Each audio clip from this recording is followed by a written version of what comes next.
Welcome to the Laws of Your Magnificence. I am Carrol T. Wilkinson. What would you say if someone suggested you speak on a TEDx stage? Would you say, yes, I would love it? Or would you say, I'm not so sure? Today, my guest, CeCe Espeut, shares how we can take an idea and turn it into our own TEDx talk.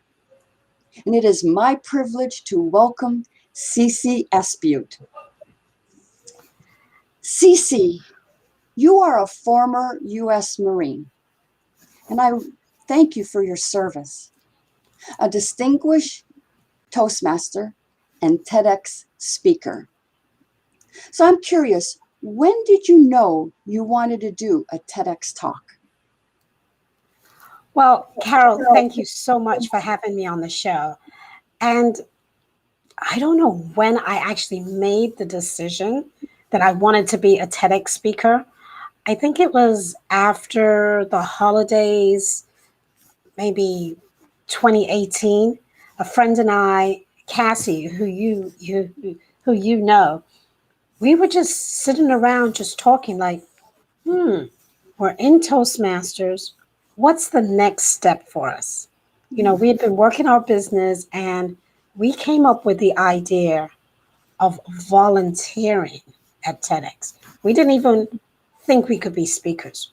We just wanted to volunteer. And so that's what really got me started on this journey. That's interesting. So you have a compelling story. How did you turn your story into an idea? At that time, the voting was very, there was a movement to get ex-offenders the right to vote. And so the theme of my TEDx event was reinventing yourself. So it kind of fit perfectly in with my story and what the TEDx theme was. And so we just merged the two and voila, there it happened, you know, synchronicity. Yes. Yes, sir. You know, sometimes we have stories and we're on stage and we're speaking on an inspiration or motivation kind of topics, right?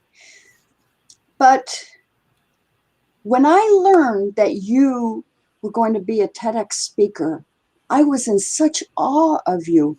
I'm thinking, my gosh, I could never do that because I'm not a professional speaker. How could I get on a TEDx stage? So do we have to really be a professional speaker? No, and in fact, it works better if you're not, because TEDx is not looking for a motivational speaker or an inspirational speaker. They are looking for somebody with an idea that is worth spreading. And so regular everyday people, they have these amazing ideas, and it's just for you to put it in the format of a TEDx talk. And if the two meet, your idea with their theme, it's a winner. So what is an idea? What kind of an idea that can be turned into a TEDx talk? So anything from a new and better way of doing a particular thing. Say basket weaving, and I'm just pulling that out of the hat. Basket weaving is always my go-to with anything. So say if you have a bigger, better way of weaving baskets that will help a certain group of people, that is an idea worth spreading. Now, of course, it should be a little bit more depth than basket weaving, but you kind of get the idea. So you can take any situation and pull a good idea out of it. So let me go just a little deeper. What kind of a story? Because basket weaving, yes, you know, but what kind of a story that someone may have that can be turned into an idea, and then a TEDx talk, and then before you know it, you're on the stage. Right. So it could be anything. So if you throw out something to me, throw out a topic, and then we can pull something out of that. Um, yeah, throw out a topic at me, and Okay. let's pull an idea. Okay. How about someone that has gone through emotional abuse? That's a great Right, topic, right? right, and a lot of people have gone through that. Hmm. So I would ask you: is there any nugget? Is there any way that people can get over it quicker, or what's the benefit? There's an idea. What's the positive of going through emotional abuse? So it doesn't always have to be positive or negative. It just has to be eye catching, or, you know, make people like sit up and, oh, okay. So, you know, what happened? Okay. So we know the emotional abuse happened, Hmm. but how do we implement change? All right. So somebody might say, oh, well, we identify the trauma, we come up with a solution, say, changing your thinking. But how do you change your thinking? What are the steps to changing your thinking? And that is where there's a TEDx talk.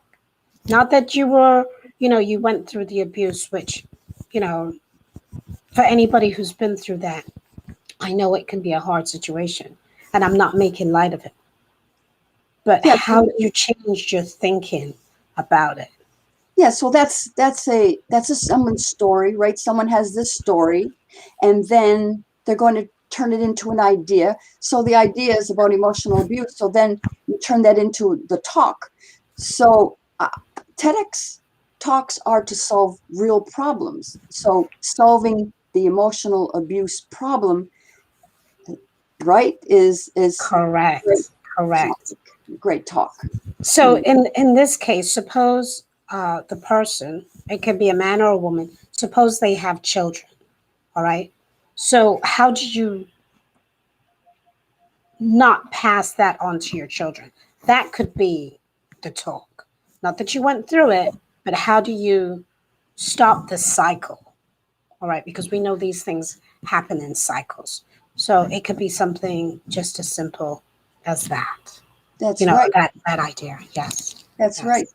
Just passing it down on how it's affecting the child, Mm-hmm. how it affects that child's life. That's Correct. that's interesting. Very interesting. Yes. So,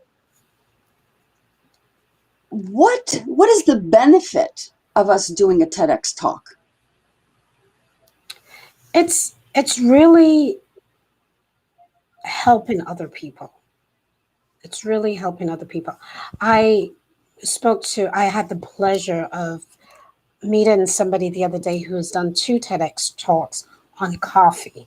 And her name is Elizabeth, and I'll probably butcher her last name, but it begins with C. And she does this whole thing on coffee. And when somebody asks you out to coffee, what does it really mean?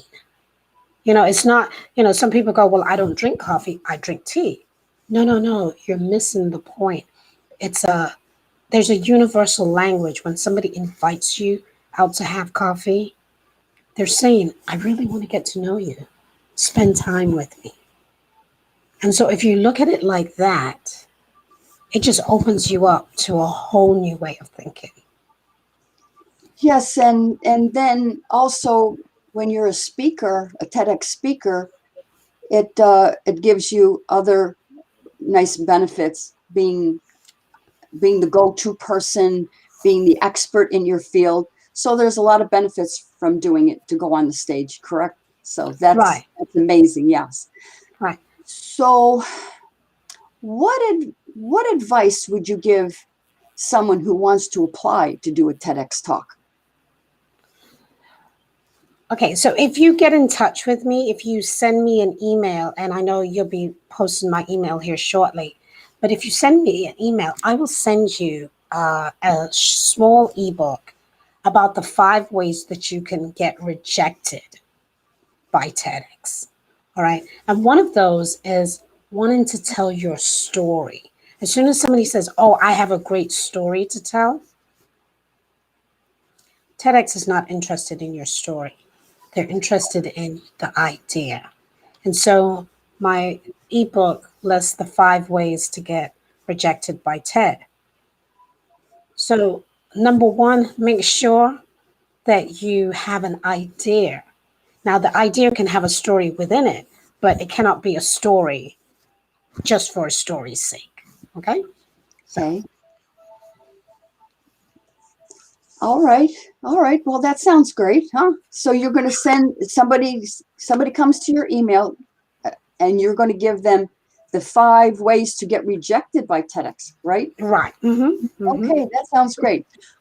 Well, CeCe, thank you. You showed us how you mirror your magnificence. Thank you. And I ask you, do you have an idea that you can turn into a TEDx talk? And I'm Carrol T. Wilkinson.